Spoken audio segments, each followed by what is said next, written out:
रहमत ड्रामा पहले ही स्लो चल रहा है, ऊपर से और भी ज़्यादा सुस्त कर दिया है। कल के टीज़र में जो कुछ दिखाया वो एपिसोड में आज दिखाया ही नहीं गया। अब कल की एपिसोड का वेट करें जब अनाया और अयान की इंगेजमेंट पर अनाया का प्लान कामयाब होता है परीक्षे को सबकी नज़रों से गिराने का। तो जैसा कि अब तक आपने देखा कि आज ज़ूबिया अपने बाप की बातें सुनकर काफ़ी अपसेट थी कि समीर के लिए मेरे बाप के पास पैसे हैं, इसकी महंगी फ़ीस भरने के लिए फौरी तौर पर तैयार हो गए।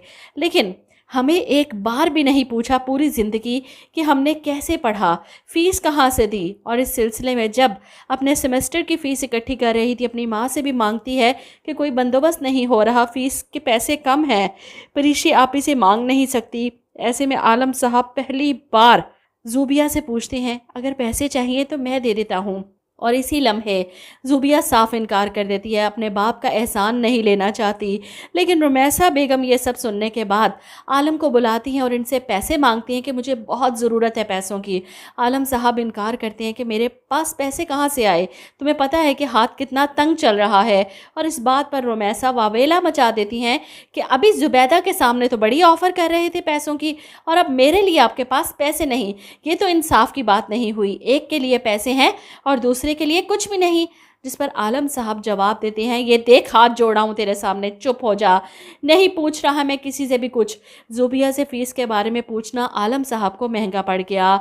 समझ से बाहर है कि ये शख्स इस औरत को बर्दाश्त कैसे कर रहा है, इसकी हर बात इग्नोर करते हैं, इसे इतना सर पर चढ़ा रखा है, जानते हुए भी कि कितनी नेगेटिव सोच है इस औरत की। और अभी तो माँ की मौत की वजह कैसे सामने आएगी, जिस माँ ने बताना था कि रुमैसा की हकीकत क्या है, इन्हें ही मार दिया। खैर, इधर अनाया और अयान की इंगेजमेंट का फंक्शन है और अनाया बहुत खुश है।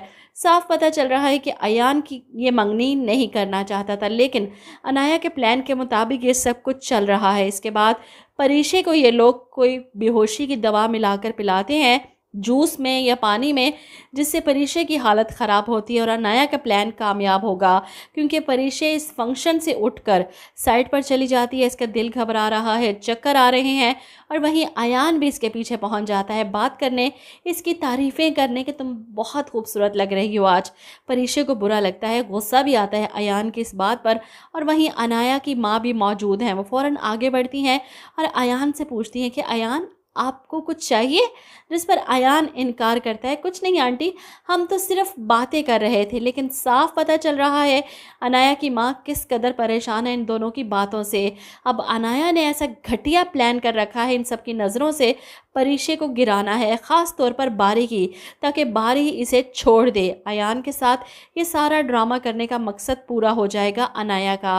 मेरा ख्याल है कि बजाय ये सब तमाशे करने के ड्रामे को ख़त्म कर देना चाहिए। 4-5 एपिसोड रह गई हैं हम टीवी के ड्रामे हद की, इसकी जगह नया ड्रामा सीरियल लगने जा रहा है, लेकिन यहाँ पर इस ड्रामे की कोई हद नहीं, कोई ख़त्म होने के इम्कानात नहीं आ रहे नज़र।